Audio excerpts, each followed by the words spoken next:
আল্লাহ বলেন কিন্তু বাড়ির রবিউল আউয়াল সোমবার শবে সাদেকের সময় নূর নবী দয়ার নবীকে পাঠিয়ে আল্লাহ পাক তোমাকে আমাকে জানালো, বিশ্বে মানুষকে জানিয়ে দিল, এ আমার বান্দা বান্দিরে আমি আল্লাহ আমার হাবিবকে পাঠিয়ে তোমাদের উপরে ইহসান দয়া করলাম।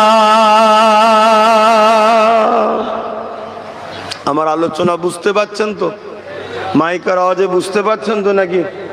তাহলে দুটো চোখ দিয়েছে, 26,000 কোটি লেন্স যদি 1 টাকা করে ধরা হয়, 26,000 কোটি টাকা শুধু দুটো চোখে। শুনছেন তো নাকি? 1 টাকায় কি লেন্স পাওয়া যায়? তারপরেও ধরছি দুটো চোখের দাম 26,000 কোটি টাকা। আর কিছু দিতে লাগবে? আল্লাহ আমাদেরকে আরো পতি করেছে, আরো যদি ওপরে কিছু থাকে সেই করেছে। কিন্তু আমরা দেখতে পাচ্ছি এসব কিছু দিয়ে আল্লাহ আমাদের উপরে ইহসান করেছে। বলেননি যে বান্দা তোদের উপর আমি দয়া করলাম, এত কিছু দিলাম, দিয়ে তোদের উপরে দয়া করলাম, আল্লাহ বলেনি। কিন্তু বাড়ি রবিউল আউয়াল সোমবার শবে সাদেকের সময় আমার নূর নবী, দয়ার নবী, হায়াতুন নবী, মেরাজওয়ালা নবী, শাফাআতওয়ালা নবী, তিনাকে পাঠিয়ে আমার আল্লাহ বলছেন বান্দারে আমি তোদের উপরে বড় দয়া করলাম। জোরে বলুন সুবহানাল্লাহ। এ থেকে কি বুঝলেন? এ থেকে কি বুঝলেন? আমাদের চোখের থেকেও দামি নূর নবী, আমাদের জিন্দেগির থেকেও দামি নূর নবী। তাই এগুলো দিয়ে আল্লাহ বলেন ইহসান করেছি। মুস্তাফা জানের রহমতকে দিয়ে বলছেন ইহসান করেছি। যিনি আখেরি মেসেঞ্জার, আখেরি আওতার, আখেরি প্রফেট, আখেরি রসুল হযরত মুহাম্মদ সাল্লাল্লাহু আলাইহি ওয়াসাল্লাম, তিনি এসেছিলেন বাড়ি রবিউল আউয়ালে। বাপেরা কেন এসেছিলেন শোনেন। এই পৃথিবীর শ্রেষ্ঠ মানুষগুলো আজ থেকে 2000 বছর আগে ঈসা আলাইহিস সালাম বলে একটা নবী এসেছিলেন। জিনাদের ঘরে খ্রিস্টান ভাইরা বলে আমরা ঈসা নবীর মাননেওয়ালা। কারা? খ্রিস্টান ভাইরা বলে আমরা ঈসা নবীর মাননেওয়ালা। কিন্তু আলহামদুলিল্লাহ ঈসা নবীকে তাদের থেকে বেশি আমরা মানি। বলুন সুবহানাল্লাহ। হযরত ঈসা আলাইহিস সালাম চলে যাবার পরে এই যুবকেরা, তরুণেরা 500 বছর ধরে পৃথিবীর জমিনে কোনো মেসেঞ্জার আসেনি, কোনো আওতার, কোনো রসুল, কোনো প্রফেট আসেনি। এই না আসার দরুন এই পৃথিবীর মানুষগুলো মানবরূপী পশু হয়ে গিয়েছিল। কেমন পশু হয়ে গিয়েছিল? মানুষ নিজের কন্যা সন্তানগুলোকে জ্যান্ত দাফন করে দিত। আপনারা সবাই কম বেশি জানেন। এত জঘন্য হয়ে গিয়েছিল, জাহিলিয়াতের যুগ বলা হয়। মাকে নিজের ছেলে, মা নিজের ছেলের হাত থেকে নিজের ইজ্জতকে বাঁচাতে পারত না। বেটি নিজের ইজ্জত ও জান নিজের বাপের হাত থেকে বাঁচাতে পারত না। তৎকালীন সময় রোম ছিল পৃথিবীর দাদা। আজ যেমন আমেরিকা পৃথিবীর দাদা নিজেকে দাবি করে, অন্য কারোর কাছে হতে পারে, মোমেনদের কাছে নয়। তো যা কো ইখতিলাফে আমি যাচ্ছি না। তৎকালীন সময় রোম ছিল পৃথিবীর দাদা। কিসরা, কাইসার, পারস্য 1000 বছরের আগুনের উপাসনা হতো। 1000 বছর ধরে আগুনের উপাসনা হয়ে আসছে। তাদের ধারণা ছিল ছোট্ট ছোট্ট বাচ্চাদের ঘরে উৎসর্গ করতে হবে। তাই তাদের মনোনীত পছন্দ নিয়ে খোদা তারা যে বানিয়েছিল, সেই বাচ্চাদের ঘরে তারা সেখানে জবাই পর্যন্ত করত। গরিবের গলাতে শিকল থাকতো, কোমরে বেড়ি থাকতো, বাজারে বিক্রি হতো। এই ছিল তাদের অবস্থা। এক কথাই বলতে পারি, পুরো পৃথিবী জুড়ে অশান্তির দাবানল চলেছিল। পুরো পৃথিবী ধ্বংসের দিকে যাচ্ছিল। ইনসাফ মানুষ ভুলে গিয়েছিল। আমানতের খেয়ানত হতো, গরিবের উপরে লুট হতো, নারীদের ঘরে ভোগের পাত্রী বানিয়ে দেওয়া হয়েছিল। কন্যা সন্তান হলে জ্যান্ত পুঁতে দেওয়া হতো। মায়ের ইজ্জত বাপের ইজ্জত ছিল না, ক্ষমতাশালী গরিবদের ঘরে শোষণ করত। এই ছিল পৃথিবীর চরিত্র।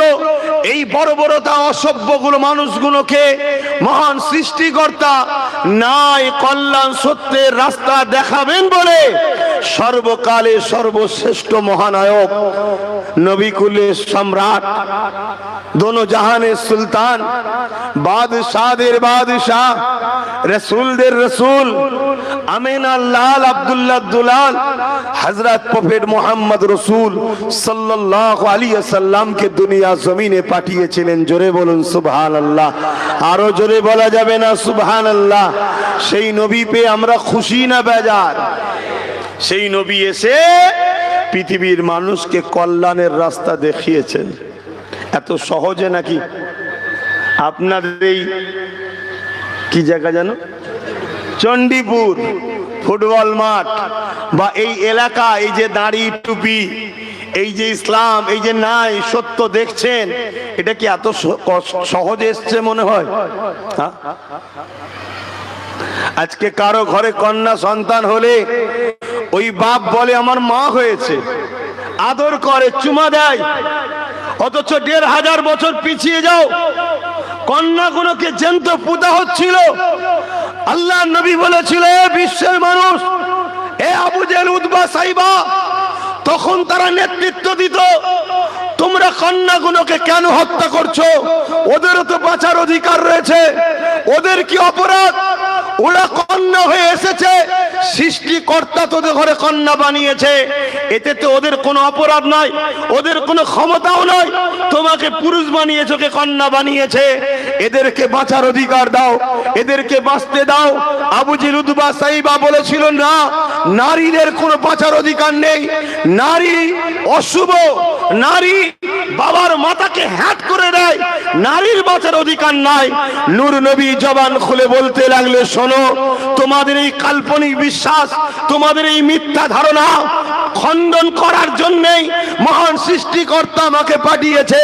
আমি মুহাম্মদ প্রফেট হিসাবে জানাচ্ছি, কারো ঘরে যদি প্রথম কন্যা সন্তান হয়, এর মানে হলো ওই কন্যার বাবাকে মহান সৃষ্টিকর্তা জান্নাতের পয়গম সুসংবাদ দিল। জোরে বলুন সুবহানাল্লাহ, আরো জোরে বলুন সুবহানাল্লাহ। নারীর মর্যাদা ছিল না বাপ। আজ বিশ্ব জুড়ে নারী স্বাধীনতার নামে, নারীর অধিকারের নামে বিশ্ব জুড়ে আজ ভদ্র লেবাস দিয়ে একদল আবার নারী শোষণকারী রাক্ষস পৃথিবী জুড়ে মাথা চাড়া দিয়েছে। তাই একজন উম্মতে মুহাম্মাদী হিসাবে আমি উম্মতে মুহাম্মাদীকে জানাই, আমাদেরকে সংগঠিত হয়ে নারীদের উপরে জুলুম, নারীদের উপরে অত্যাচার, নারীদের উপরে অমানবিক অত্যাচার, নারীদের ঘরে অধিকারের নামে যে বেলাইনে নামানো ষড়যন্ত্র চলছে, এর প্রতিবাদে গর্জে উঠে বিশ্বের মুখে মায়ের জাতের ইজ্জতের শান মর্যাদাকে উঁচু করে ধরা উম্মতে মুহাম্মাদী আমাদের জন্য দায়িত্ব আছে না নাই? আওয়াজ দিয়ে বলুন, আছে না নাই? তবেই তো উম্মত। আমরা মনে করি নামাজ শুধু ইসলাম না, নামাজ পড়ে নারীর অধিকার দিয়ে আগে। আমি বড় পাওয়ারের সাথে বলে যাচ্ছি, আলী আকবর সিদ্দিকীর বেটা তো, তার আগে জুলফিকার সিদ্দিকীর পুতাও আমি, জামানার মুজাদ্দেদের ঘরের আওলাদ বলছি। অহংকার করছেন উলামা ভাইয়েরা বসে আছেন, আমার কথাকে কেটে দেন। 570 খ্রিস্টাব্দে নূর নবী এসেছেন, 40 বছর বয়সে নবুয়াতের কাজ শুরু করেছে। 570, 40, 610। নবী মেরাজে গেছে 621। 621-এ গিয়ে ওখান থেকে নামাজ রোজা এনেছে। তাহলে এই 11টা বছর ধরে নূর নবী কি করেছে বলো? তার আগে তো নামাজ ছিল না। এই 11টা বছর ধরে নারীদের যে অধিকার ছিল না, সেটা দিবার জন্য নবী লড়াই করেছে, সংগ্রাম করেছে। আল্লাহ নবী দুনিয়ার শাসকদের কাছে চিঠি করেছে, এ কিসরার বাদশাহ, এ কাইসার, এ রোমের সম্রাটেরা, এ পারস্য সুলতানেরা, এ মক্কার আবুজের উতবা সাইবারা, শুনে রেখে দাও, নারীগুলোকে অধিকার দাও, নারীগুলোকে হত্যা করে দিও না। আমি রাসূলুল্লাহ জানিয়ে দিলাম, কোন বাবার ঘরে যদি নারী একটা হয়, দুটো হয়, তিনটে হয়, ওই বাবা যদি মন না খারাপ করে, ওই বাবা যদি নারীগুলোকে মহাব্বত করে, আল্লাহ দিয়া শ্রেষ্ঠ নিয়ামত মনে করে আদর দিয়ে ওর লেখাপড়া করিয়ে ওর বিবাহটা দিয়ে দিতে পারে। এ দুনিয়ার মানুষ শুনে রেখে দেয়, আমার ইসলামকে নিয়ে মিথ্যা প্রচার করবেন না, আমার ইসলাম মিডিয়াতে মিথ্যা প্রোপাগান্ডা ছড়াবেন না, আমার ইসলামকে নিয়ে মিথ্যা ষড়যন্ত্র চালাবেন না, আমার ইসলামকে নিয়ে নাটক ড্রামা বানিয়ে মিথ্যা প্রচার করবেন না। তবে হ্যাঁ, আমি বুক ঠুকে বলে যাই, আমার ইসলাম এমন একটা খুশবু, আমার নবী এমন একটা খুশবু, আমার কোরআন এমন একটা খুশবু, একে নিয়ে যত লড়াঘাটা হবে ততই কিন্তু খুশবু মানুষের নাকে যাবে। এই আমেরিকা চেয়েছিল ইসলামকে মুছে দেব, কিন্তু আজকে পৃথিবীর বুকে সব থেকে দ্রুত যে দেশেতে মানুষ ইসলাম কবুল করছে, ওই দেশটার নাম হলো আমেরিকা, ব্রিটেন, ফ্রান্স। এই যুবকেরা এমন করে ডাব্লিউ বুশ বলেছিল, আমেরিকায় মুসলমান আসতে দেব না, আমেরিকাতে মুসলমান ইসলামকে মুছে দেব। কিন্তু মনে রাখবেন, ইসলাম কোন মানুষের বানানো মত নয়, ইসলাম মহান স্রষ্টার মনোনীত ধর্ম। ইন্না দীনা ইনদাল্লাহিল ইসলাম। এই আমেরিকার বুকে ডাব্লিউ বুশ বলল, ইসলামকে রাখবো না, আর মহান সৃষ্টিকর্তা কি বললে, এই বুশ শুনে রেখে দাও, আমি আল্লাহ পারি তোমার ঘর থেকে ইসলামের বাতি জ্বালাতে। এই বুশের কোনো পুত্র সন্তান ছিল না, তার ছিল কন্যা সন্তান। ওই কন্যা সন্তানকে মহান সৃষ্টিকর্তা ইমানের কলেমা পড়িয়ে দিয়ে কোরআনের হাফেজা বানিয়ে দিয়েছে। আরো জোরে বলুন সুবহান।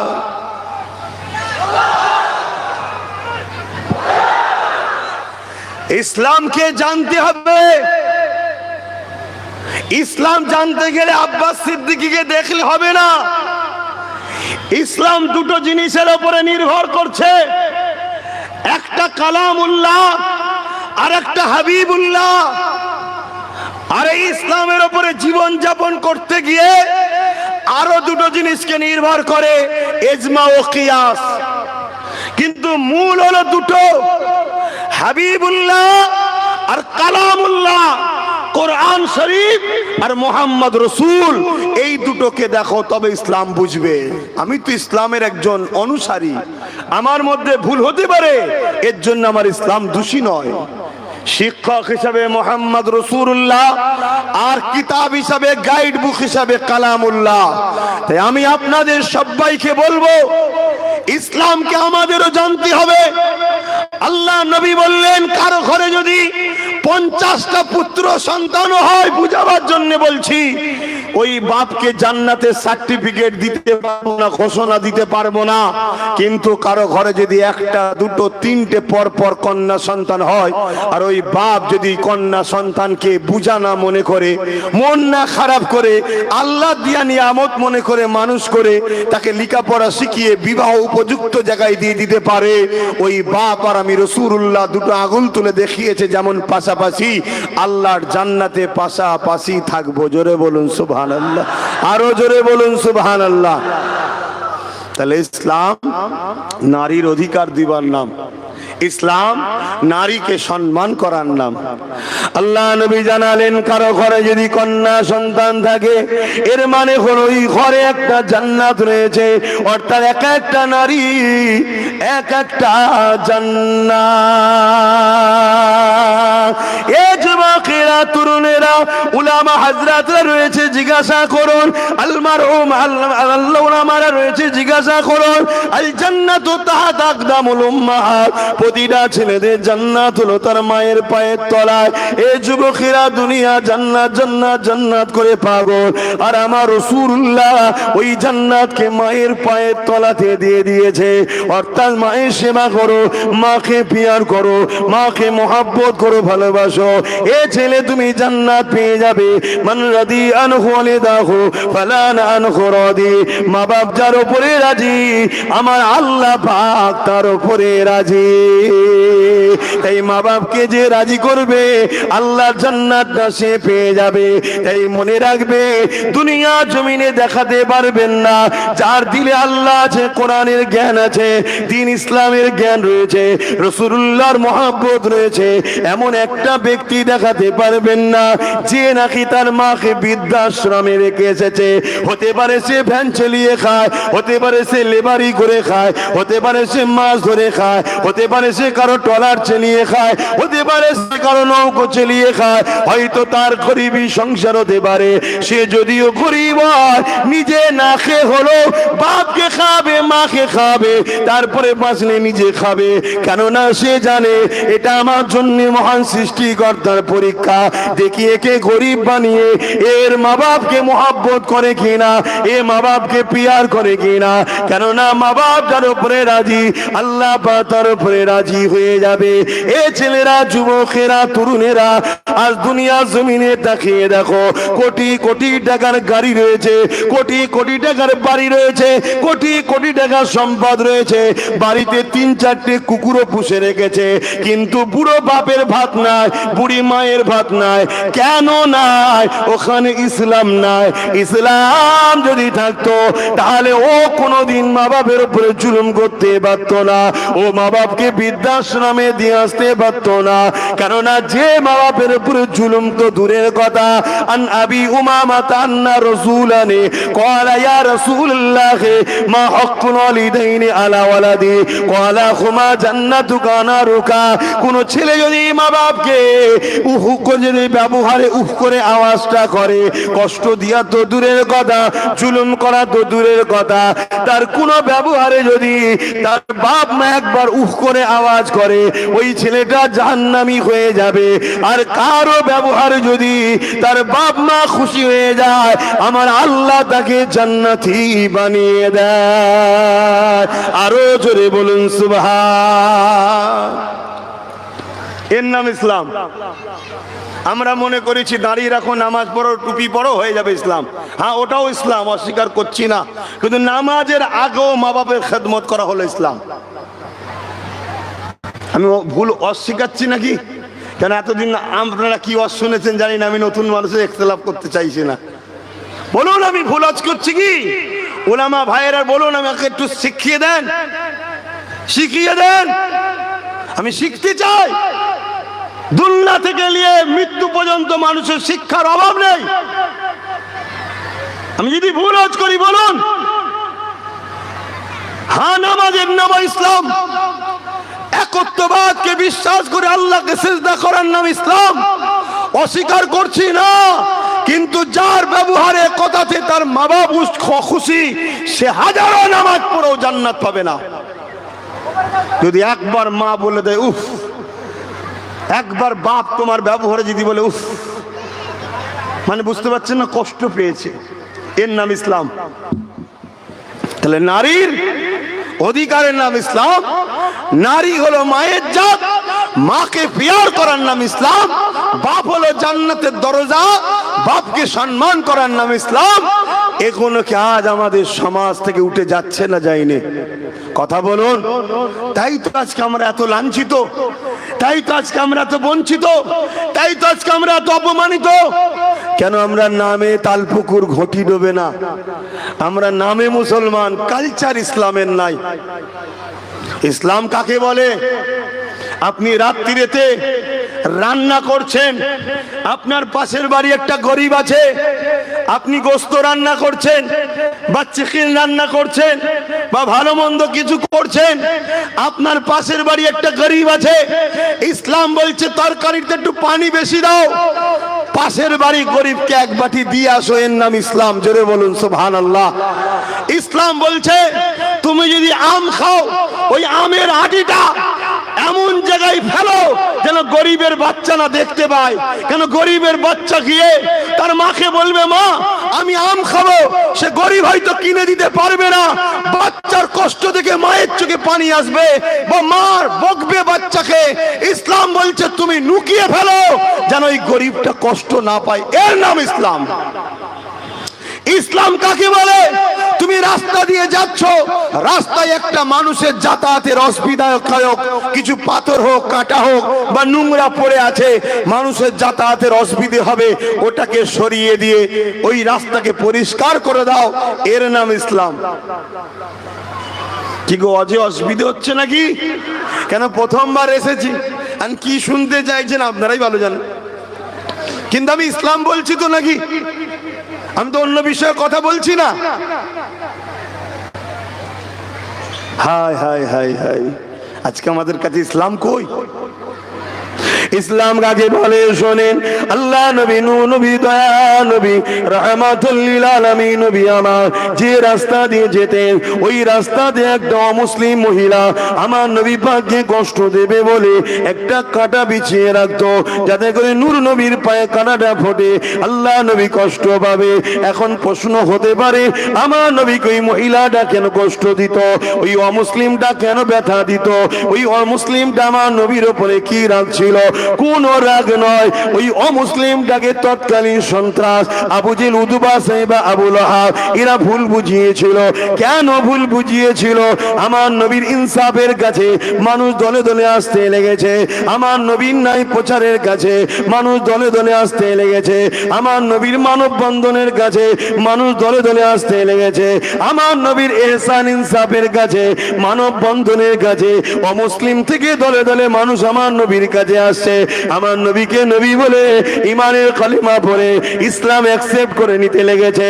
এইটা দেখে আবু জেহেল, উতবা, সাইবা, পৃথিবীর তৎকালীন জালিম যারা ছিল, যারা মানুষের খোদা সেজে বসেছিল, যারা মানুষকে কৃত দাস দাসী বানিয়েছিল, যারা মানুষকে ভোগ করত, যারা নারীদের উপরে জুলুম করত, তারা দেখলো মুহাম্মদকে যদি রুকা না যায় তাহলে আমাদের ক্ষমতা আচ্যুত হয়ে যেতে হবে। এ যুবকেরা, তরুণেরা, বাবেরা, আমার নবীর বিরুদ্ধে তারা মিথ্যা প্রচার চালিয়েছিল। আমার নবীকে জাদুকর বলতো, আমার নবীকে পাগল বলতো, আমার নবী সম্বন্ধে উল্টো পাল্টা মিথ্যা প্রচার করেছিল। ওই মহিলাটা, অমুসলিম মহিলার কানেও আমার নবী সম্বন্ধে মিথ্যা মেসেজ এসেছিল। তাই ওই রাগ করে আমার নবীকে কষ্ট দেবে বলে আমার নবীর রাস্তাতে কাঁটা বিছত। একদিন ওই কাঁটাটা বিছানো নেই, আল্লাহ নবী যখন খবর পেলেন কাঁটাটা বিছানোর মহিলাটা কোথায় গেল, খবর পেল মহিলাটা বিমারে পড়েছে। আরে নূর নবী, দয়া নবী, এক তো তার দুশ্মনী করত, আবার সে অমুসলিম ছিল, এক আল্লাহ মানত না, তার তাওহীদের উপরে ঈমান আনে নে। এ যুবকেরা শোনো শোনো, দোনোজাহানের সুলতান নূর নবী আমার ওই মহিলার বাড়ি চলে গেলে, মহিলাকে গিয়ে মা বলে সম্বোধন করে ডাক দিলে, মহিলার চোখ খুলে বলে, কে রে বাবা এত দয়া বয়া বলে ডাক দিলি? ওই মহিলা ঘুরে দেখে যার রাস্তায় কাটা বিছাদা সেই মোহাম্মদ আমাকে মা বলে ডাকছে। ওই মহিলা আমার রাসূলুল্লাহকে দেখে অবাক হয়ে বলতে লাগলো, কি খবর বাবা, তুমি কি আমায় চেনো? আমি কি করি তুমি জানো? আল্লাহ নবী বললেন, মা ওসব কথা বাদ দেন, আমি সবই জানি মা, তবে মা জানতে চায় আজ শুনলাম আপনি অসুস্থ, কি করে তুমি জানলে বাবা? কেন আপনি আমার রাস্তায় কাটা বিছান? ও তুমি জানো তাহলে? হ্যাঁ মা, আমি সবই জানি। তাহলে তুমি আমাকে দেখতে এলে কেন, আমার খোঁজ নিতে এলে কেন? আল্লাহ নবী বলেছিলেন, মা আপনি আমাকে কাটা বিছান কেন? আপনি আমার সম্বন্ধে ভুল মেসেজ পেয়েছেন, আপনি আমার সম্বন্ধে ভুল জেনেছেন, আপনাকে আবু জেহেল ভুল শুনিয়েছে, উতবা ভুল শুনিয়েছে, সাইবা ভুল শুনিয়েছে, তাই আপনি আমার উপরে নারাজ হয়ে তাই আমার উপরে রাগ মিটাতে লেগেছেন। কিন্তু মা মনে রাখবে, আমি মুহাম্মদ তামাম আলমের জন্য রাহমাতাল লিল আলামিন হয়ে এসেছি। নবী পাকের কথা শুনে বুড়ি মহিলার চোখের পানি রইল না, সে পানি চোখ দিয়ে জারি হয়ে যায়। আজও বিশ্বজুড়ে সিনেমার মাধ্যমে, মিডিয়ার মাধ্যমে, আবার তথাকথিত একদল সব বেরিয়েছে, চলছে না চলে না? আমার নবী সম্বন্ধে কুৎসা রটাচ্ছে না রটাইনে? কেন লটাচ্ছে শোনেন শোনেন। আজকের আবু জেহেল তারাও চায় না নারী অধিকার পাক, ইসলাম থাকলে নারীর পক্ষে আওয়াজ থাকবে। আজকের আবু জেহেল চায় না গরিব মাথা তুলে বাঁচুক, ইসলাম থাকলে গরিবের পক্ষে কথা হবে। এই তো আমি গরিবের পক্ষে কথা বলছি, আমার কি ইন্টারেস্ট আছে না? আমার ধর্ম এটা গরিবের পক্ষে দাঁড়ানো ধর্ম। মসজিদ বলবেন তো, মাদ্রাসা তৈরি করা বলেন, বলেছেন? বড় জুব্বা পরা, দাঁড়িয়ে রাখা, টুপি পরা ইসলামের সব থেকে ভালো কাজ? না না না না, এগুলো ভালো কাজ, অস্বীকার করছি না, কিন্তু ইসলামের সব থেকে ভালো কাজ আল্লাহ নবী বললেন খোদার তোকে খানা খাওয়ানো। ইহুদি মানুষটা প্রশ্ন করলো, মুহাম্মদ সে যদি ইসলাম অ্যাকসেপ্ট না করে? আল্লাহ নবী বললেন আমি বলেছি মানুষ। কি বলেছি? মানুষ। তুমি আবার খোরাচ্ছ কেন? এ বাবা শোনো, মানুষ তার কি ধর্মীয় পরিচয় ওটা তার বিষয়, কিন্তু আল্লাহর সৃষ্টি মানুষ। খোদার তোকে যদি খানা খাওয়াও, আমি রাসূলুল্লাহ জানিয়ে দিলাম ইসলামের সব থেকে ভালো কাজ হলো এটা। তাহলে একটা মুসলমান যদি দেখো রাস্তা দিয়ে যাও, অমুসলিম কেউ ক্ষুধার্ত আছে, তাকে যদি খানা খাওয়াও, ইসলামের সব থেকে ভালো কাজ হবে না? হবে না? এক কথা বলে না তো? এটা যদি প্রচার চলে, আগামী দিন তো সবাই বলবে মুহাম্মাদের গোলামকে আমাদের লিডার বানা। অসুবিধা আছে না? নাই? তাই ইসলাম সম্বন্ধে ভুল বুঝাও। বুঝছেন না? বোঝেন না? ডিস্টার্বটা কোথায়? এ না জওয়ান তরুণেরা, মুসলমান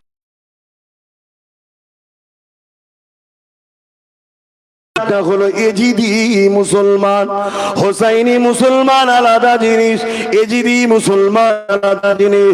হোসাইনি মুসলমান কখনো যদি পিপিলিকাকে ইচ্ছা করে মারে, সে যদি বলে আমি হোসাইনি মুসলমান, তাহলে সে মৃত্যু খাবে।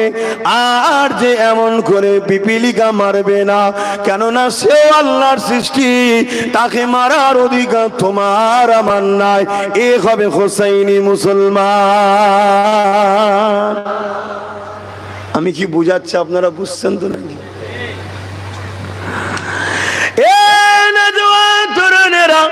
इस्लाम के लिए, कुरान के लिए, अल्लाह के लिए, रसूल के लिए যুগ যুগ ধরে বিশ্ব জুড়ে জালিমেরা মিথ্যা প্রচার চালিয়েছে। কেননা তারা দুনিয়ার মানুষকে গোলাম বানিয়ে রাখতে চায়। আর ইসলাম বলে মানুষ কখনো মানুষের গোলাম হবে না, মানুষ একমাত্র দাসত্ব করবে আল্লাহ পাকে।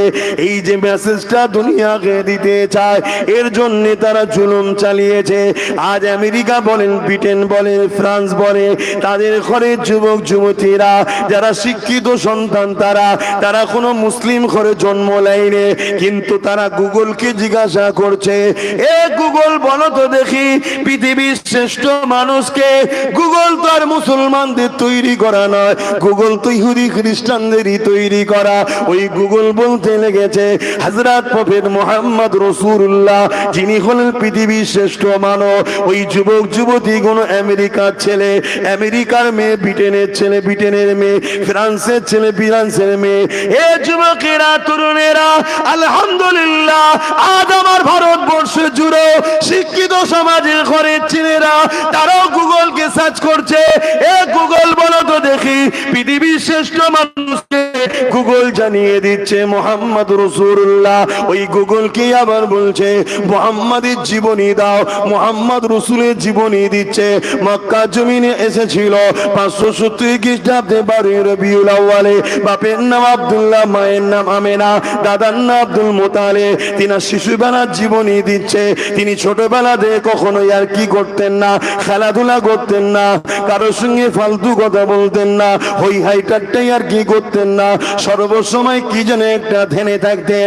এইভাবে তিনার জীবন কাটতে কাটতে 40 বছর যখন বয়স হয়ে যায়, মক্কার জমিনে একটা উঁচু পাহাড়ে দাঁড়িয়ে পুরো প্রতিবেশীকে ডাক দিয়ে বলে, এ আমার প্রতিবেশীরা, আমি মুহাম্মদ সম্বন্ধে তোমাদের ধারণা কি?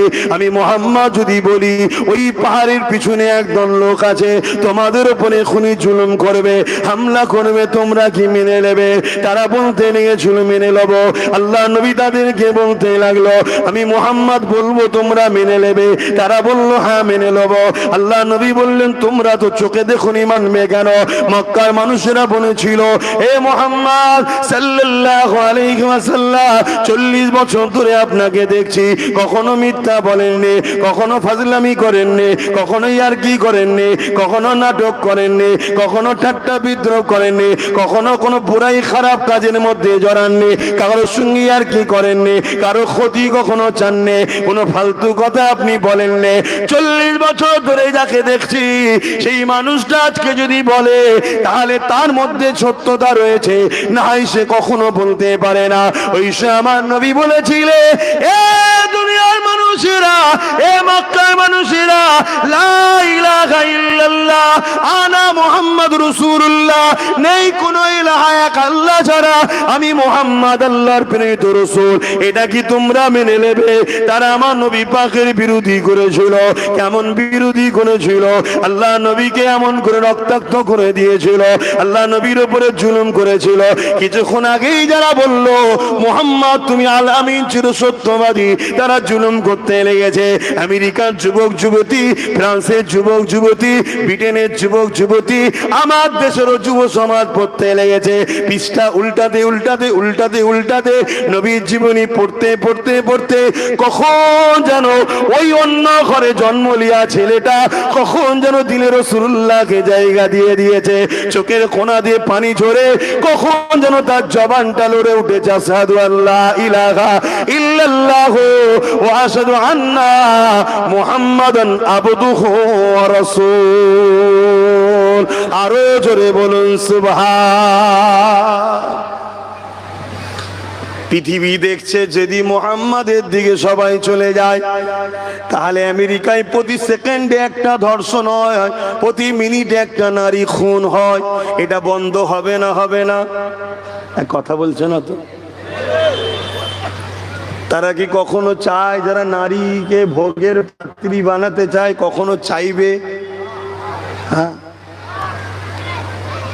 নারীর অধিকারের নামে চিল্লাচ্ছে, আর জীবনে ওয়াশিংটন থেকে শুরু করলে আজকের দিন পর্যন্ত একবারও নারী প্রেসিডেন্ট করেনি। কিছু বলুন, আমরা নিজের ভাইকে চাই না,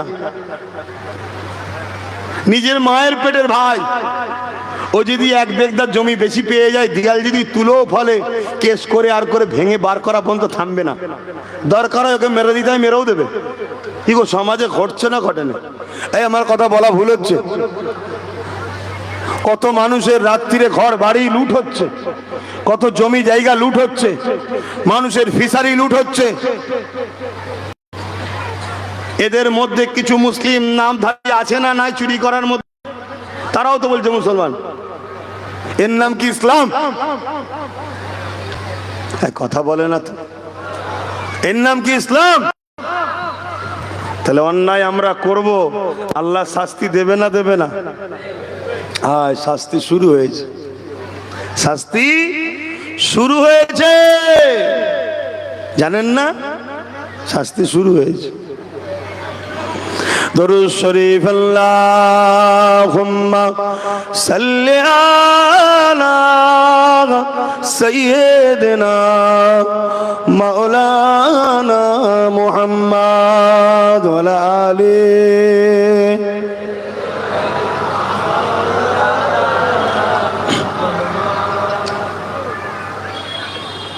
সময় তো হোকে চলে ধর বাবা, নামাজ পড়তে হবে তো। खुदा की अज़मतें क्या है, मोहम्मद मुस्तफा जाने, मकामे मुस्तफा क्या है, मोहम्मद का खुदा जाने। जोरे बोलुन ना सुबहानाल्लाह।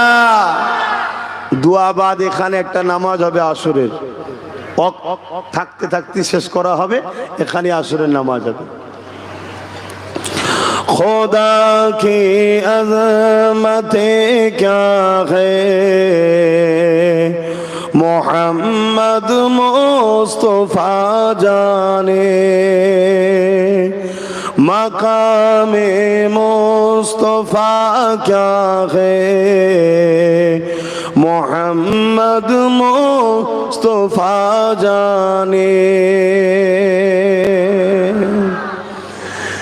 कहा जिब्रील ने सिदरा तलक मेरी रसाई थे,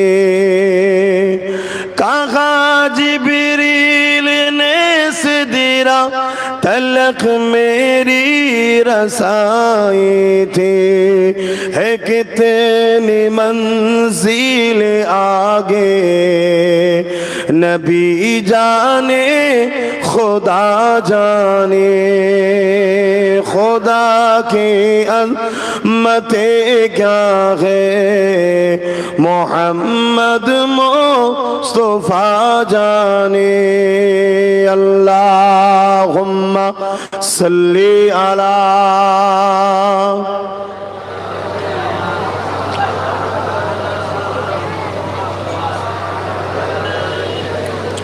জোরে জোরে পড়েন। আমার আব্বা জানেরা, ভাইরা, আমার নবীর আখলাক চরিত্র দেখুন, ওইভাবে জীবন গড়ুন। আল্লাহ বা কোরআনের মধ্যে জানিয়েছেন, লাকাদ কানা লাকুম ফি রাসূলিল্লাহি উসওয়াতুন হাসানা। এ দুনিয়ার মানুষেরা, তোমার আমার জন্য, সমস্ত মানুষের জন্য আল্লাহ আমার নূর নবীকে মডেল বানিয়েছে।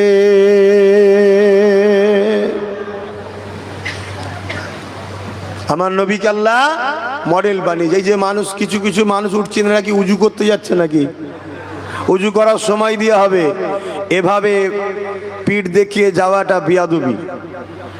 কেন? দিনের আলোচনা হচ্ছে, এটাও শেখা দরকার, এটাও জানা দরকার। কথা বুঝে আসছে? ভালো না লাগে আসবেন না প্রথম থেকে, এসে পিঠ দেখিয়ে চলে যাওয়াটা ধ্বংসের আলামত হবে, বিয়াদবি হবে। আমি খুব ভালো মানুষ ভাই, আবার অন্যায় দেখলে প্রশ্রয় দিই না, সে যেই হোক। কেন? ইসলাম সবার আগে, দিন সবার আগে। ওই জন্যে জানা নেই, বলে দিলাম উজু করার টাইম দেওয়া হবে, তখন গিয়ে উজু করবেন। কথা বুঝে আসছে? আপনি নামাজ পড়বেন, আমিও নামাজ পড়বো ইনশাল্লাহ, বলুন। হ্যাঁ, যদি আপনি বেশি বুঝেন তাহলে সমস্যা হয়ে যাবে আবার। হ্যাঁ, আপনি যদি বেশি বুঝে যান তাহলে সমস্যা হয়ে যাবে, এজন্যে আপনাকে বুঝতে হবে। হ্যাঁ, দাঁড়াও, তাহলে আমার রসুলকে আল্লাহ কি করেছেন? মডেল করেছেন, তাই তো নাকি? তাহলে আমরা যদি ইসলামের অনুসারী হই, ফলো কাকে করব? কথা বলছে না তো? কথা বলবেন তো? রসুলকে ফলো করব। কাকে? কেন? আল্লাহ আমাদের সৃষ্টিকর্তা মুহাম্মদ রসুলকে মডেল বানিয়েছে, তাই তো নাকি?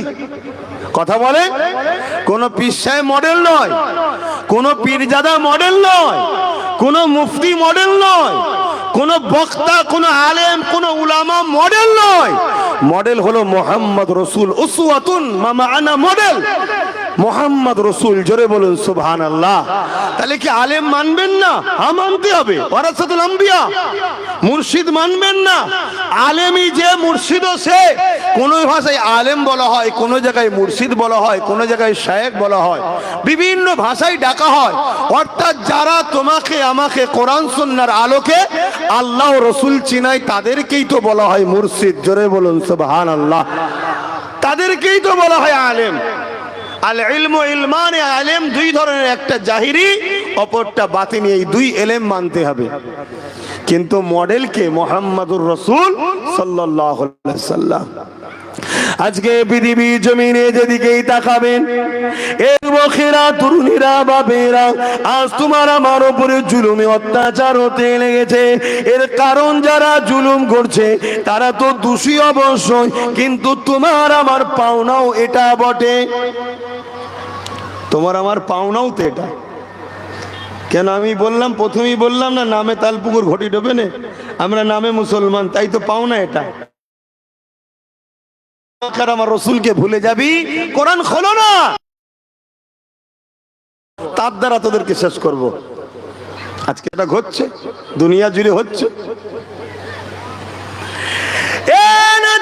তরুণেরা, আমার নবী পাকের প্রেমিকেরা, আসল পরিবর্তন হয়ে যান। পৃথিবী যতই চেষ্টা করুক না কেন, মনে রাখবেন হালাকু খান চেষ্টা করেছিল, চিঙ্গিস খান চেষ্টা করেছিল, বুশো চেষ্টা করেছিল, হতভাগা আকবর চেষ্টা করেছিল, যুগে যুগে ভাবে অনেক জালিম চেষ্টা করেছে, সবাইকে আল্লাহ মিটিয়ে দিয়েছে। আমাকে আমাকে পৃথিবী জমিনে আজকে তারিখে 250 কোটি রেখেছে। এ যুবকেরা, তরুণেরা, কিন্তু তোমাকে আমাকে নিয়তটা তো ঠিক করতে হবে। তোমার আমার মডেল যখন আল্লাহ নূর নবীকে করেছে, তুমি যা করবে নবীকে দেখো, নামাজ পড়বে নবীকে দেখো, রোজা রাখবে নবীকে দেখো, হজ করবে নবীকে দেখো, যাকাত দেবে নবীকে দেখো। এক কথাই নবী তোমার আমার মডেল। তুমি যদি দিনকে মানো, মন দিয়ে শুনে রেখে দাও, তোমার ধর্ম নীতি হবে মুহাম্মদ রসুলকে দেখে, তোমার সমাজ নীতি হবে মুহাম্মদ রসুলকে দেখে, তোমার অর্থনীতি হবে মুহাম্মদ রসুলকে দেখে, তোমার রাজনীতিটাও হবে মুহাম্মদ রসুলকে দেখে। কেন পৃথিবীর জমিনে তুমি ধর্ম নেতা যদি বলো মুহাম্মদ রসুলের জোড়া নাই, রাজনীতি যদি বলো মুহাম্মদ রসুলের জোড়া নাই, অর্থনীতিতে যদি বলো মুহাম্মদ রসুলের জোড়া নাই, তুমি যেদিকেই যাবে মুহাম্মদ রসুল হলো টপ নাম্বার 1। তাই আল্লাহ আমার নবীকে মডেল বানিয়েছে। তুমি যাই করো না কেন রসুলকে দেখো। আমার নবী মুসলমানের সঙ্গে কিভাবে সম্পর্ক, অমুসলিমের সঙ্গে কিভাবে সম্প্রীতি, মানব বন্ধের সম্পর্ক, আল্লাহ নবী সবটা শিখিয়েছে। এ যুবকেরা, তরুণেরা, এ আমার নবী পাকের প্রেমিকেরা, আমার নবী পাকের একজন ছাত্র হযরত ওমর ফারুক রাদিয়াল্লাহু তাআলা, তিনি এমন করে দেখা যায় এমন সময়ে রাত্রিতে ছদ্মবেশে বেরিয়ে পড়েছে। কারণ অর্ধেক পৃথিবীর খলিফা, তিনি ঘুরে ঘুরে দেখতে লেগেছে আমার প্রজাদের অবস্থাটা কি, আমার প্রজারা কি হালে রয়েছে। এই ঘুরে দেখতে দেখতে দেখতে দেখতে দূর এক জায়গাতে চলে গেল। সেখানে যাওয়ার পরে দেখে গভীর রাত্রির একটা বাটি জ্বলতে লেগেছে আর দুটো বাচ্চা কাঁদতে লেগেছে। হযরতে ফারুক আজম কান পাতলে, ওই কান পাতার পরে দেখতে লেগেছে বাচ্চা দুটো খোদা জ্বালায় কাঁদতে লেগেছে। আর এই বাড়ির মা বাচ্চা দুটোকে সান্ত্বনা দিতে লেগেছে, বলতে লেগেছে বাবা সবর করো বাবা, খানা তৈরি হচ্ছে বাবা, এখনই দেওয়া হবে বাবা।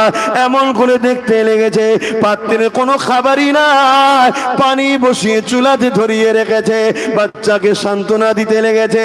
এ যুবকেরা, হযরত ওমর ফারুক এই দৃশ্য দেখে তিনি বাইতুল মাল চলে এলেন, অর্থাৎ যেখানে খাদ্য ভান্ডার রয়েছে সেই জায়গা থেকে খাবারটা নিয়ে গিয়ে হযরত ওমর ফারুক এমন করে সেই লোকটাকে দিয়ে যাচ্ছে।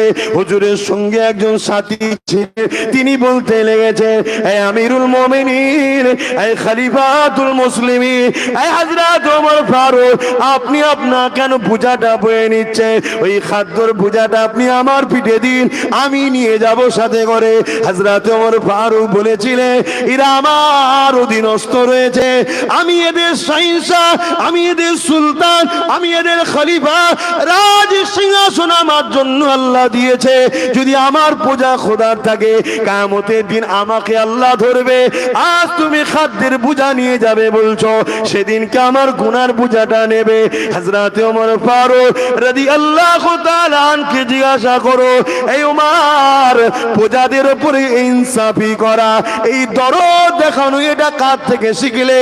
হযরত উসমান ওমর ফারুক বলে এটা আমার নূর নবী শিখিয়েছে। আরো জোরে বলুন সুবহান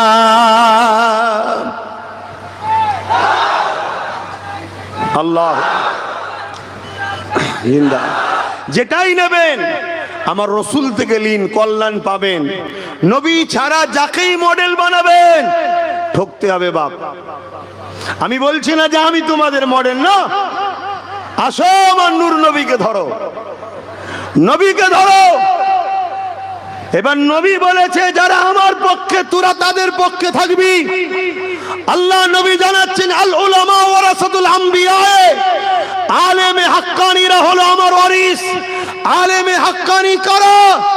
যারা মুখ খুলে রাসূলুল্লাহর জন্য, আল্লাহর জন্য তারা। জোরে বলুন সুবহানাল্লাহ। কথা মাথায় ঢুকছে?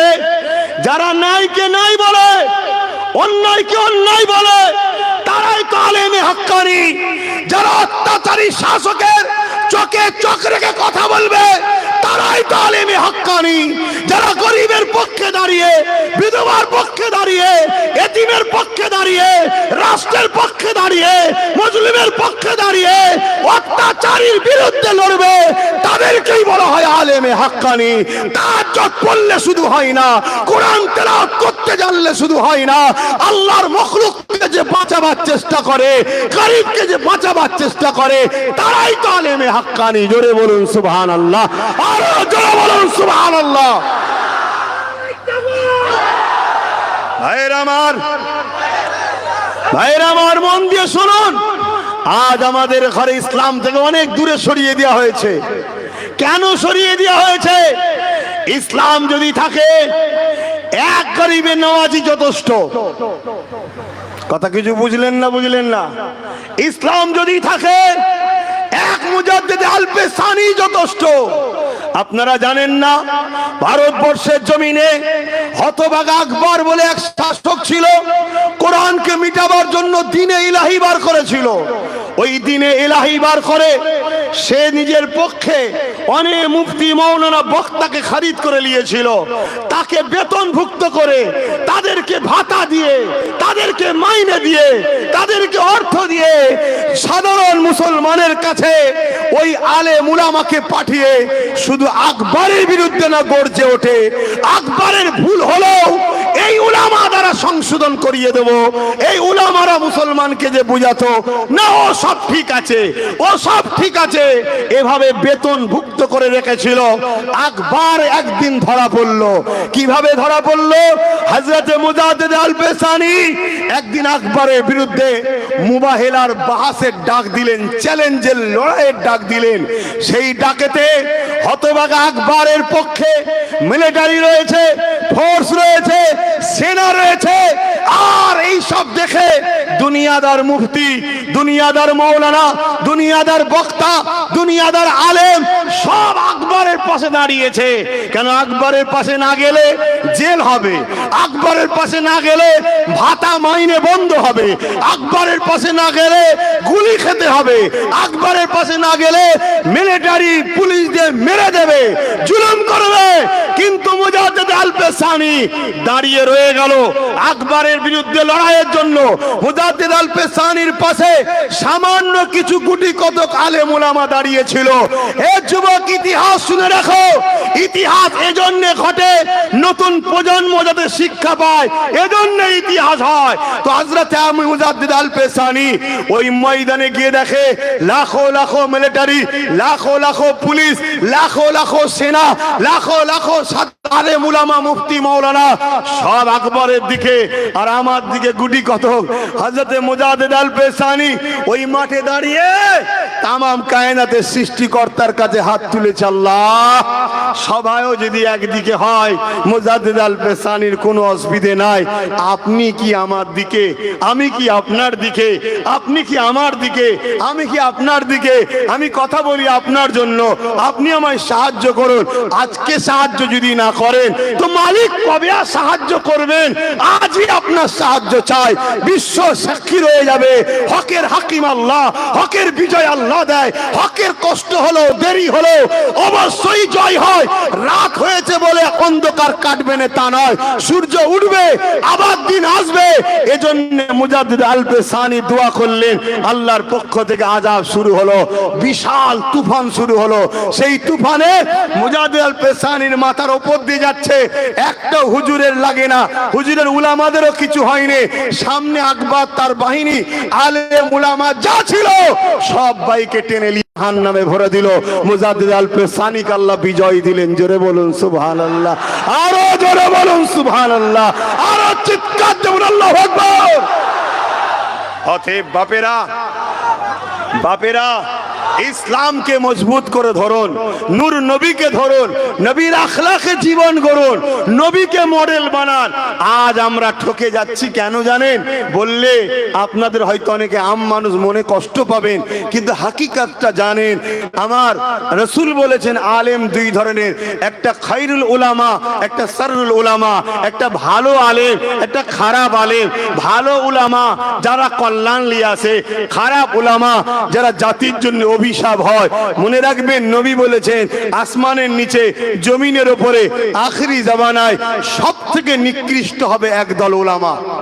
একদল, সবাই নয়। আজকে বড় দুঃখের বিষয়, আজ আমাদের ধ্বংসের কারণ, শেষের কারণ এটাই, আমরা উলামা দেখে নবী ধরি, আমরা পীর সাহেব দেখে নবী ধরি, আমরা হাজী দেখে নবীর উপর দেখি না। আমাদের উচিত হবে নবীকে দেখে উলামা ধরবো, নবীকে দেখে আলেম ধরবো, নবীকে দেখে পীর ধরবো। তার মানে আমরা সবাই হুজুরের দিকে তাকাবো, হুজুরের দিকে তাকিয়ে তারপরে বলবো এ মুফতি সাহেব, এ মাওলানা সাহেব, এ আলেম সাহেব, এ পীরজাদা, এ আব্বাস সিদ্দিকী, যে আমার নবীর হবে আমরা তার হব। জোরে বলুন ঠিক না বেটি? জোরে বলুন ঠিক না বেটি? এটা যদি করতে পারেন তাহলে গেনার হবেন, না হয় কিন্তু আগামীতে আরো ভয়ানক দিন আসবে, আরো ক্ষতি হবে, আরো বিপদ আসবে। সবে তো শুনতে হচ্ছে আকাব নাকি নিয়ে নেবে বলছে, বলছে না? বলে এ বিষয়ে দু কথা বলবো। এখন কোন শয়তানের মাথায় তো বা ঢুকবে না যে রাজনীতির কথা বলছে, ঢুকবে না তো। শোনেন একটা কথা বলি, কারো মাথায় যদি রাজনীতি মনে হয়, আমি ওই জাহিল মূর্খকে বলি আমার ধর্ম কমপ্লিট ধর্ম, অন্য কার কি আছে জানি না, আমার ধর্মের রাজনীতি করাটাও ইবাদত। জোরে বলুন সুবহানাল্লাহ, আর জোরে বলুন সুবহানাল্লাহ। আমার ধর্মের দুর্নীতি করা হারাম, আমার ধর্মে লুটা হারাম, আমার ধর্মে নেতা সেজে প্রজার উপরে জুলুম করা হারাম। আমার ধর্মের রাজনীতি মানে রাষ্ট্র ও জনগণের গোলাম, সেবক, খাদেম। জোরে বলুন সুবহানাল্লাহ, আরো জোরে বলুন সুবহানাল্লাহ। হযরতে মাওলা আলী শেরে খোদা নাম শুনেছেন না? কোন প্রজা যদি পেটের জ্বালায় চুরি করে, প্রজা পর্যন্ত কোন প্রজা যদি পেটের জ্বালায় চুরি করে, হযরতে আলী বলছে চোরের হাত পরে কাটবে, আগে ওই এলাকার নেতার হাত কাটো। কারণ নেতা যদি প্রজাকে ঠিকভাবে খেতে দিত তাহলে চুরি করতো না। শুনছেন তো নাকি? এই রাজনীতি ইসলামে চলে। লুটে লাও, মেরে লাও, কেড়ে লাও, খেয়ে লাও, গরিব বানাও, ভিখারি বানাও, আতু দেবো, পিছু পিছু ঘুরবে, এটা ইসলামে হারাম। শুনছেন তো নাকি? ওটার পক্ষে আমি নেই ভাই, ওটার বিরুদ্ধে, ওটা মিটে যাক, এটা আমি চাই। বলুন আল্লাহুম্মা আমিন। তো আমি যে কথা বলছি, দ্বিতীয় নম্বর কথা, কেউ যদি বলে রাজনীতি বলছে, আমি তিনাকে বলবো বন্ধু, যারা রাজনীতির পাওয়ার দিয়ে ধর্মের উপরে আঘাত দিচ্ছে তাদের ঘরেও বলেন না রাজনীতি করছিস করে যা, ধর্ম হলে মাথা মারছিস কেন? কি বলা দরকার আছে না? নাই, এটাই তো দরকার তাদেরও। তুই রাজনীতি করতে এসছিস, রাষ্ট্র সেবা করবি, রাষ্ট্রবাসী নিরাপদ দিবি, শিক্ষা, স্বাস্থ্য, কর্ম, বাসস্থান। সংবিধান বলছে 4টে রাষ্ট্রকে দিতে হবে, শিক্ষা দিতে হবে, কর্মসংস্থান দিতে হবে, বাসস্থান আর সুচিকিৎসা। প্রত্যেকটা ভারতের নাগরিককে 140 কোটি ভারতীয়কে দিতে হবে, এটা সংবিধান বলছে। তুই এই গুণের বিষয় মাথা মান না। কি করে দেশের উন্নতি বাড়বে, কি করে ডেভেলপমেন্ট হবে, কি করে দেশ তারাক্কি পাবে। দেশের রেল বিক্রি করে দিলি, দেশের পলিসি বিক্রি করে দিলি, দেশের ইন্স্যুরেন্স বিক্রি করে দিলি, দেশের জায়গা জমি বিক্রি করে দিলি, দেশের কি বলে এয়ারপোর্ট গুলো বিক্রি করে দিলি, একটার পর একটা দেশকে সব বিক্রি করে দিলি।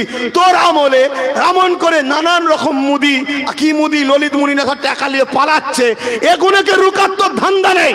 তুই শুধু কি করে কাজ কৃষককে শেষ করব, কি করে হিন্দু মুসলমান লেগিয়ে দেবো, কি করে মুসলমানদের মসজিদ মাদ্রাসা ভেঙে দেবো, এটা কি রাজনীতি লোকেদের কাজ? তুই রাজনীতি করছিস না শয়তানি করছিস? তাহলে আমাদের মতো উলামাদের ঘর তো বোঝাতেই হবে। কি গো ভুল বলা হচ্ছে? হযরতে আব্দুল আজিজ মুহাদ্দিস দেহলভী নাম শুনেছেন না শোনেন না? তিনি ফুরফুরাওয়ালাদেরও মুরব্বী, দেওবন্দীদেরও মুরব্বী। আব্দুল আজিজ মুহাদ্দিস দেহলভী রাহমাতুল্লাহ আলাইহি তিনি বলে সর্বপ্রথম ইংরেজদের বিরুদ্ধে লড়াই করা ফরজ, চলো উলামারা, তিনি প্রথম ফতোয়া দিয়েছিলেন। কথা বুঝে আসছে? তাহলে মাতৃভূমির যেখানে ইজ্জতের ব্যাপার আসবে সেখানে কথা বলাটাও তো ধর্ম। জোরে বলুন সুবহানাল্লাহ। আমি কারো ধর্মকে ছোট করছি না, কারো ধর্ম নিয়ে কোনো আলোচনা করতে চাইছি না, কিন্তু গর্ব করে বলছি আমার ইসলাম বলেছে মাতৃভূমিকে ভালোবাসাটাও নেকি ও পুণ্যের কাজ। জোরে বলুন সুবহানাল্লাহ। আরো জোরে বলেন। হে উলামা ভাইরা একটু সাক্ষী দেবেন, যদি ভুল বলি ধরিয়ে দেবেন। আমার নবীর মাতৃভূমি হলো মক্কা। আমার নবীর মাতৃভূমি কি? মক্কা। আমার নবী মাতৃভূমি মক্কা শরীফ।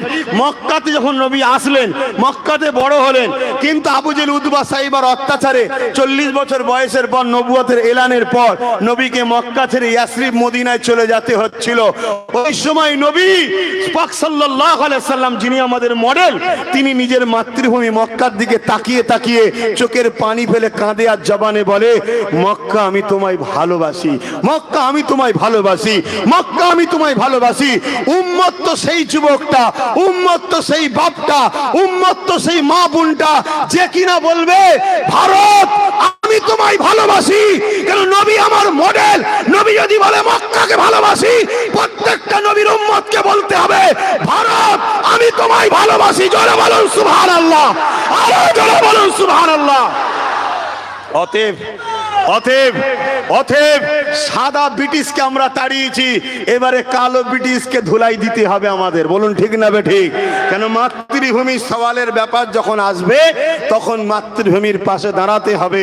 এটা একটা ইমানদারের পরিচয়। কি গো উলামা ভাইরা, ভুল বলছি নাকি? সাক্ষী দেবেন বা ভুল হলে বলবেন ভাইরা। হ্যাঁ, আমার নবী দেশকে ভালোবাসা শিখিয়েছে। আজকে সেই দেশের দিকে খেয়াল না দেওয়ার জন্যই আজকে দেশটা শেষ হয়ে যাচ্ছে। তো যাক, আমি সংক্ষেপে বলবো, তার আগে আমি আবার একবার বলছি, আমাদের মডেল হযরত প্রফেট মুহাম্মদুর রাসূল সাল্লাল্লাহু আলাইহি ওয়াসাল্লাম। মুফতিকে সম্মান করি করবেন, ইমামকে সম্মান করি করবেন, পীর সাহেবকে সম্মান করি করবেন, আলেমকে সম্মান করি করবেন। যদি আলেম, পীর, মুফতি দাবিদার রাসূলুল্লাহর পক্ষ ছেড়ে দিয়ে দুনিয়ার কোন তাগুতি শক্তির যদি দালদাস হয়ে যায়, তাকে সম্মান করাটাও হারাম। শুনছেন না শুনেন? তাকে সম্মান করাটা কি হারাম, চলবে না। কেন? ও প্রকাশ্য দুশ্মনের থেকেও খাতারনাক, মুনাফিক। কথা বুঝছেন না বোঝেন না? আর একটু বলে দিই, ইসলাম দাঁড়িয়ে আছে দুটো পাট্টির উপরে। পাট্টি পর্যন্ত নাকি ট্রেন যাই, দেখেছেন ট্রেন? আপনাদের ট্রেন লাইনও নাই, কিন্তু কখনো তো বাইরে গেছেন রে বাবা? না দ্বীপেই সারা জীবন রয়ে গেছেন। মুরব্বী বাপেরা বাইরে যান না কলকাতায়? ট্রেন দেখেছেন তো? ওই ট্রেনের দেখবেন দুটো পাট্টি বিছানো থাকে, তার উপর দিয়ে ট্রেনটা যায়। তো এই ট্রেনটা ধরুন ইসলাম, বুঝাবার জন্য বলছি, ট্রেনটা ইসলাম, এতে আপনি যাচ্ছেন, কিন্তু দুটো পাট্টি দরকার। ইসলামের রাস্তাও দুটো। কুনতুম খায়রা উম্মাতিন উখরিজাত লিন-নাস তা'মুরুনা বিল মা'রুফ ওয়া তানহাউনা আনিল মুনকার। বলুন কোরআনে আছে না নাই? এটা কালামুল্লাহ, আল্লাহর কথা, আমার আব্বার কথা নয়, আমার দাদুর কথা নয়। চলো দাদা হুজুরের কথা মানবো না, আমি অন্য হুজুরের মুরিদ, ঠিক আছে বাবা যা, কিন্তু এটা তো আল্লাহর কথা, প্রত্যেককে মানতে হবে। আল্লাহ কোরআনে বলছেন, কুনতুম খায়রা উম্মাতিন উখরিজাত লিন-নাস তা'মুরুনা বিল মা'রুফ ওয়া তানহাউনা আনিল মুনকার। তোমরা ভালো কাজ করো, অন্যায়কে মিটিয়ে দাও। অন্যায়কে কি? জোরে বলো। ভালো কাজের আদেশ দাও, অন্যায়কে মিটিয়ে দাও। ভালো কাজ করো, করার আদেশ দাও, অন্যায় করো না, অন্যায়কে মিটিয়ে দাও। মনে রাখবেন, আমার নবী এই 11 বছর ধরে এই পৃথিবীর যত অত্যাচার ছিল, জালিম ছিল, অত্যাচারী শাসক ছিল, সবার বিরুদ্ধে আল্লাহ নবী সংগ্রাম করেছে, লড়াই করেছে। আল্লাহ নবী অন্যায়কে মিটিয়েছে, নারীর অধিকার দিয়েছে, এতিমের অধিকার দিয়েছে, বিধবার অধিকার দিয়েছে, গরিবের অধিকার দিয়েছে, ইনসাফ দিয়েছে, ইনসানিয়াত দিয়েছে। পৃথিবীর জুলুমকে খতম করেছে, অত্যাচার খতম করেছে, পৃথিবীতে জঙ্গল রাজ বন্ধ করেছে, গুন্ডা রাজ বন্ধ করেছে, সন্ত্রাসী রাজ বন্ধ করেছে। এই 11টা বছর ধরে নূর নবী এই পৃথিবীর প্রত্যেকটা অসহায়ের মানুষের চোখের পানি মুছে হাসিয়েছে। তখন পৃথিবী জঙ্গল রাজ বন্ধ হয়ে গিয়ে পৃথিবী যখন পরিষ্কার হয়ে গেছে, তখন আমার আল্লাহ বলেছেন, বন্ধু এবারে মেয়েরাজে আসুন। আমার নবী মেয়েরাজে গেলেন, যাবার পরে আল্লাহ বলছে, বন্ধু পৃথিবীতে তো অন্যায় খতম, জুলুম খতম, সন্ত্রাসী খতম, দাঙ্গা খতম, রেপ খতম, অত্যাচার খতম, মানুষ হাসছে, এখন শান্তি পেয়েছে, আজাদ পেয়েছে, সাম্য প্রতিষ্ঠিত হয়েছে। বন্ধু এবারে ওই পৃথিবীতে গিয়ে আমার নামাজের চাষ, রোজার চাষ করুন। জোরে বলুন সুবহানাল্লাহ, আরো জোরে বলুন সুবহানাল্লাহ, নারায়ে তাকবীর। এখন বলুন, আপনার গ্রামের এতিম কি হক পায়? বিধবা হক পায়? মজলুম হক পায়? কৃষক তার ফলের মূল্য দাম পায়? এতিম সে বিধবা, এতিম সে নিরাপদে আছে? আলেম উলামা যত যত মর্যাদা আছে যদি না থাকে, তাহলে এই জঙ্গল রাজে আপনি কিসের নামায় রোজার বাহার দেখাচ্ছেন? কথা কিছু মাথায় ঢুকছে না, ঢোকে না? তো বন্ধ করতে হবে। কি গো বাপ, অসুবিধা হচ্ছে নাকি? জলসা কমিটি বারবার বলছিল আপনাকে আসতে হবে, আসতে হবে। আমি শুধু বলছি ঠিক আছে, পরে কথা হবে, কেন আমি দেখি আগে আমার ভোল্টেজ নিতে পারে কি। কেন এই দিক থেকে অনেক দাওয়াত করতে যায়, আমি সবাইকে বলি শক্ত খুব ভালো, নিয়ে যেতে পারবি তো? কেন তোরা তোরা স্বাধীন নয়, তোরা স্বাধীন নয়, তোদের প্রেম, তোদের পছন্দ, তোদের ভালোবাসার কোনো অধিকার নাই। কথা মাথায় ঢুকছে না, ঢোকে না? ওই জন্য বলি পারবি তো? আজকে এই এলাকার যুব সমাজকে আমি সাবাসি দিই, এরা তবু যে সাহস করে দম ধরে এনেছে আমায়। কিন্তু বেশি বললাম না, আমি হালকা করেই বলছি তো, নাকি না খুব কড়া বলছি? একটু হালকা করে দেবো? ও 4:07 হয়ে গেছে, হালকা করার কিছুই হবে না, কথা বুঝছেন না? হায় হায় হায়, মুসলিম দাবি করলে হয় না, বলছে মুসলমান মেরে ফেলছে, মুসলমান কেটে ফেলছে, তাই নাকি? মুসলমান আছে কই মেরে ফেলছে, কেটে ফেলছে? অত মাথায় ঢুকছে না। এই কথা বুঝছেন? আমি কি মুসলমানের কথা বলছি বুঝতে পারছেন না? হ্যাঁ, আমি বলবো একটা মুসলমানের কথা, এই একটা মুসলমানের কথা ছোট করে বলবো। হযরতে আব্দুল্লাহ আমার নবী পাক সাল্লাল্লাহু আলাইহি সাল্লামের একজন উম্মত, যুবক ছেলে, বয়স বেশি নয়, একদম তাজা খুন, এই 18-20 বছর হবে। অভাবী সংসার, কাজের জন্য শহরে গেছে। আজকের কথা নয়, 600-700 বছর আগের কথা বলছি, শুনছেন তো নাকি? শহরে গেছে, একদম খুন টকবক করে ফুটছে, 18-20 বছর, বুঝতে পারছেন তো? খুন ফুটছে তখন। সেরকম একটা যুবক ছেলে শহরে গেছে, কিসের জন্য? কাজের তালাশে। কাজের তালাশে গিয়ে একটা ঘর ভাড়া নিয়েছে। ভালো করে শুনবেন, যে ঘরটা ভাড়া নিয়েছে ওই ঘরের পাশেই একজন আগুন পূজারীর ঘর রয়েছে। আগুন পূজারী বোঝেন? যাদেরকে মজুসি বলা হয়, যারা আগুনকে খোদা বলে মানে, আগুনকে দেবতা বলে মানে, তাদের বিশ্বাস তাদের কাছে। ছাড়েন, আমি যেটা বলছি, সে তার পাশে আছে। আর হযরতে আব্দুল্লাহ বয়স 18-20 বছর, সুন্দর দাড়ি সবে হালকা হালকা গজিয়েছে, আমাদের যুবকদের মতো চাচে নেই, একদম সুন্দর লাগছে, ফ্রেশ চেহারা, নূর চমকাচ্ছে। তাহাজ্জুদ পড়া ছেলে, ওই বয়সে 5 ওয়াক্ত নামাজ পড়া ছেলে, তাজা খুন। প্রথম দিন ঘর ভাড়া নিয়েছে, ঘরে রাত থেকেছে, ফজরের নামাজ পড়েছে। ফজরের নামাজের পর কি করতে হয় বলেন? বলবেন তো? ফজরের নামাজের পর কি করতে হয়? কোরআন পড়তে হয়। এখন কোরআনকে ছাড়াবে বলে অনেকে অনেক কিছু পড়াচ্ছে না, ফজরের নামাজের পর কোরআন পড়বেন। শুনছেন তো নাকি? এই নামাজের দিকে সময় যাচ্ছে, চটকে শুনেলেন তো, কোরআন খুলেছে, কোরআন পড়বে। কোরআন পড়েছে, বাইরে বেরিয়েছে, ঘরের শিকল দিয়ে তালা দিয়ে, তৎকালীন যা সিস্টেম ছিল, বেরিয়ে চলে গেছে। কিসের জন্য? রুজির তালাশ, কাজ খুঁজতে গেছে শহরের দিকে। ঘরে সন্ধ্যেবেলা ফিরেছে, দেখছে হুনার সিঁড়িতে পোটেতে একদম ময়লা ভর্তি। এদিক তাকালো ওদিক তাকালো, কাউকে দেখতে পাইনি। তালা খুলে ভেতরে ঢুকে একটা জায়গা নিয়ে এসছে, আর একটা পরিষ্কার করা ঝাঁটা যা সিস্টেম যেটা বুঝবেন পরিষ্কার করে নির্জনে ফেলে দিয়েছে, যেখানে কেউ মানুষ যায়নি। কোনো কথা নাই, ঘুমোচ্ছে। নামাজ পড়ে ঈশার নামাজ, ফজরের নামাজ পড়ে উঠে আবার কোরআন পড়েছে, আবার বেরিয়ে চলে গেছে। কথা বুঝে আসছে? দেখছে সন্ধ্যেবেলা এসে আবার ময়লা ভর্তি, আবার পরিষ্কার করেছে, কাউকে কিছু বলেনি। 3 দিনে দিনে ফজরের নামাজ পড়ে যেই বেরোচ্ছে দেখছে তখনই ময়লা। শুনছেন? কাজে যেতে দেরি হলো, পরিষ্কার করলো, কাজ খুঁজতে দিতে দেরি হলো, পরিষ্কার করে দিয়ে চলে গেল। এভাবে কয়েক সপ্তাহ যাচ্ছে, কিন্তু কোনোদিন কিছু বলেনি। যে ফেলে সে আজকে পুরো ময়লা নিয়ে রেডি হয়ে আছে। সে ভাবছে মুসলমান হয়তো আমায় খুঁজছে। তার মাথায় ঢুকানো হয়েছে মুসলমান মানে একে 47 থাকবে, ব্যাগে বোম থাকবে। এ কথা মিডিয়ায় দেখাচ্ছে না, দেখায়নি? এ কথা বলবেন তো? পুরো মিডিয়া জুড়ে চলছে না, চলে নে? দাড়িওয়ালা মানে ওর কাছে বিরাট বড় তরোয়াল আছে, কি হ্যাঁ বড় মোচওয়ালা হবে, সে জবাই করবে।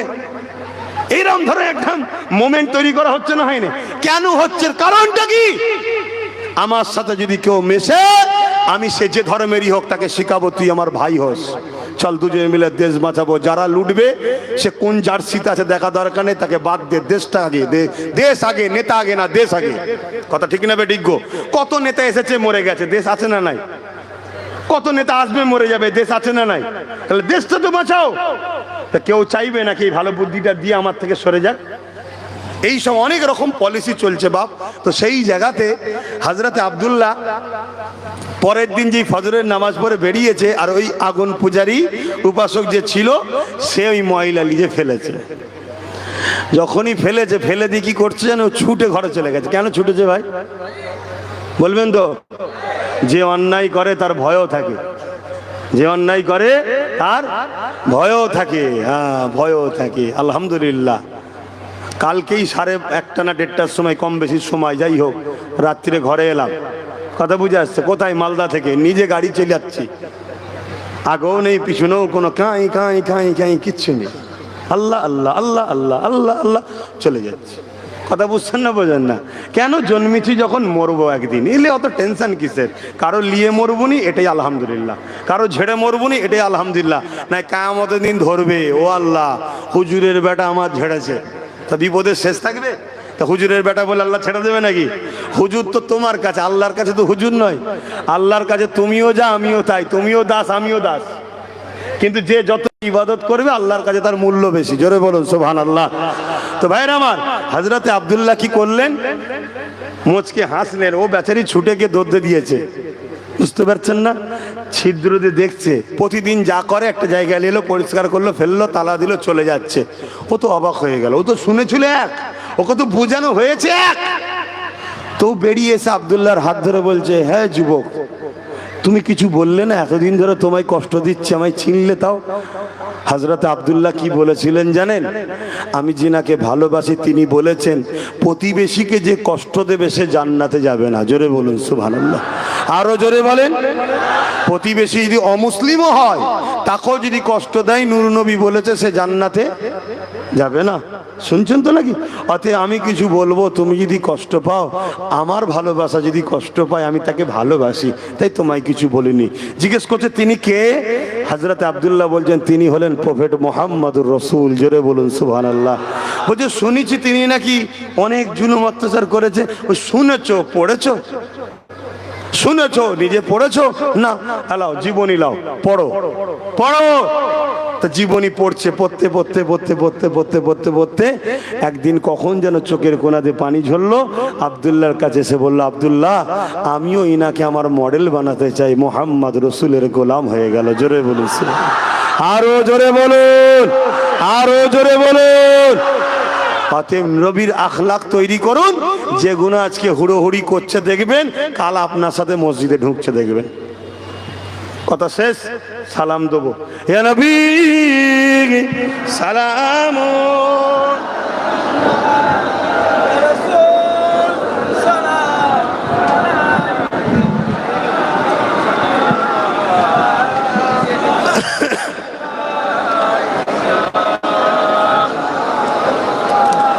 বাপ দোয়ার দরকার আছে তো নাকি? না দোয়া করেন না আপনারা? কি গো, দোয়া করেন তো? তাই দাঁড়িয়ে সালাম দেন তো? দাঁড়িয়ে সালাম দিবার আগে একটু ওয়াকাফটালি একটু বলে দেবো দাঁড়িয়ে দাঁড়িয়ে। শুনতে ইচ্ছুক? শুনতে ইচ্ছুক? কেন আকসার গ্রাম্য মানুষ ওয়াকাফ কি জিনিসই বোঝে না। ওয়াকাফ কি জিনিস বোঝে না। মন দিয়ে শোনেন, ওয়াকাফ হলো আমাদেরই পূর্বপুরুষদের দানকৃত সম্পদ। অনেক ধনী লোক ছিল যিনারা নিজেদের সম্পদকে আল্লাহর রাহে অফ করেছে, উৎসর্গ করেছে। উদ্দেশ্য কি? এই সম্পদ, এই জমি, মসজিদ, মাদ্রাসা, ঈদগাহ, কবরস্থান, খানকা বা মুসলিম ছেলে মেয়েদের এডুকেশনের জন্য এই অর্থ ব্যয় হবে। বুঝে আসছে? এই কথা বলবেন তো? বুঝে আসছে? এর জন্যে আমাদেরই পূর্বপুরুষ, আপনাদেরও পূর্বপুরুষ যারা ইসলামের অনুসারী আল্লাহর রাহে সম্পদ অফ করেছে। এ সিলসিলা ফারুকে আজমের সময় ছিল, উসমান গনির সময় ছিল, সিদ্দিকে আকবর তিনি তিনার পুরো সম্পদকে বাইতুল মালে অফ করেছেন। এবং আমার নবীর দুনিয়াবি জিন্দেগিতে 400 কোটি টাকা তৎকালীন সময় সিদ্দিকে আকবর আমার নবীর কদমে উৎসর্গ করেছে। আমার নূর নবী তিনিও অফ করে দিয়েছে। তো এই যে সম্পদ আল্লাহর রাহে অফ করা হয়, এই অর্থ মসজিদে যাবে, মাদ্রাসার কাজে লাগবে, খানকা, ঈদগাহ, বিশেষ করে গরিব ছেলে মেয়েদের এডুকেশনের শিক্ষাতে একটা সায়েন্টিস্ট এবং জিনার জন্য ভারত দাদা হয়ে আছে, অর্থাৎ পারমাণবিক শক্তির মেন মাস্টার মাইন্ড। ওই রকম আমার ভারতের লক্ষ কোটি মুসলিম ঘরের সন্তান আছে। এক একটা এপিজে আবুল কালাম হতে পারে, কিন্তু তাদেরকে এগিয়ে না দিয়ে তাদের পিছন থেকে পা ধরে টানা হয়েছে, তাই তারা আগাতে পারেনি। যদি গভর্নমেন্ট দেশ ভাবতো আমাদের আরো আবুল কালাম দরকার, তাহলে এই সমাজের মুসলিম ছেলেদের পিছনে তাদেরই পূর্বপুরুষদের দান করা ওয়াকাফের সম্পদ যদি খরচ করত, আরো হাজারো হাজারো সায়েন্টিস্ট, আরো হাজারো হাজারো বড় বড় বিজ্ঞানী তৈরি হয়ে তারা আমার দেশকে সার্বিক দিক দিয়ে শক্তিশালী করত। তাহলে আমেরিকাকে আব্বা বলতে হতো না, আমেরিকা আমাদের জুতোর তলায় থাকতো, ঠিক না বেটা? কিন্তু দুঃখের বিষয় হচ্ছে কত বছর, ৭৭ বছর ধরে পুরো ভারত জুড়ে লক্ষ লক্ষ বিঘে, ২৭ লক্ষর উপরে বিঘে জমি আছে, যার টাকার গণনা আপনাকে ক্লিয়ার বলা সম্ভব নয়। আপনি হয়তো অজ্ঞানে পড়ে যেতে পারেন, এত টাকা। এই বিশাল সম্পদ ৭৭ বছর ধরে চুরি হচ্ছে, এই বিশাল সম্পদ ৭৭ বছর ধরে লুট হচ্ছে। আমি বলবো না, আমার কাছে কথা হলো, যারাই আমার ওয়াকাফ খাবে, সে কেন্দ্রে বসুক, রাজ্যে বসুক, যেখানেই থাকুক, তারাই গাদ্দার, তারাই চোর, তারাই আমার ওয়াকাফের দুশমন, তারাই আমার মাদ্রাসার দুশমন, তারাই আমার মসজিদের দুশমন, তারাই আমার দ্বীনের দুশমন। সবার বিরুদ্ধে কথা বলতে হবে, এটাই হবে ইনসাফ, এটাই হবে মোস্তফা জানে রহমতের গোলামদের পরিচয়। আর না হয় তুমি শুধু যে ভাগ দেবে না, তার কারেন্টকে বিক্রি করেছে। কিছুদিন আগে বিক্রি করেছে, এলআইসিতে ১ লক্ষর উপরে চাকরি গেছে, ১ লক্ষই হিন্দু পরিবারের চাকরি গেছে। বিজেপি বা কেন্দ্রের সরকার শুধু মুসলমানদের দুশমন নয়, ও ভারতের দুশমন, ও হিন্দুদের দুশমন, প্রত্যেকটা ভারতীয় দুশমন। কারণ এর আগে রেল বিক্রি করে দিয়েছে। হকারদের আজকে কি অবস্থা দেখুন। হকারি করে কারা? বেশিরভাগ তো মুসলিম ভাইরা সেখানে রয়েছে। এলআইসি করে কারা? বেশিরভাগ তো মুসলিম ভাইরা রয়েছে। ট্রেনে জব করে কারা? বেশিরভাগ তো মুসলিম ভাইরা রয়েছে। তাহলে বিজেপি শুধু আমাদের তা নয়, আজকে কৃষকদের বিরুদ্ধে আইন করতে গেছে। এইভাবে বার বার বার বার আমার ভারতবর্ষটাকে তছনছ করে দিচ্ছে। ভারতবর্ষে একটা গাছ, মনে মনে রাখবেন, ভারতবর্ষ একটা গাছ, এই গাছের অনেক কটা শিকড় আছে, একটা শিকড়ের নাম মুসলিম। ভারতটা দুর্বল হবে, গাছ দুর্বল হবে। এরা দেশকে শেষ করতে চাইছে, কখনো মুসলিম হিন্দু বিভাজন, কখনো কৃষকদের বিরুদ্ধে, কখনো মুসলমানদের বিরুদ্ধে। আজকে কেন্দ্র সরকার ওয়াকফ বিলের নামে একটা বিল তৈরি করতে চাইছে সংশোধনের নামে।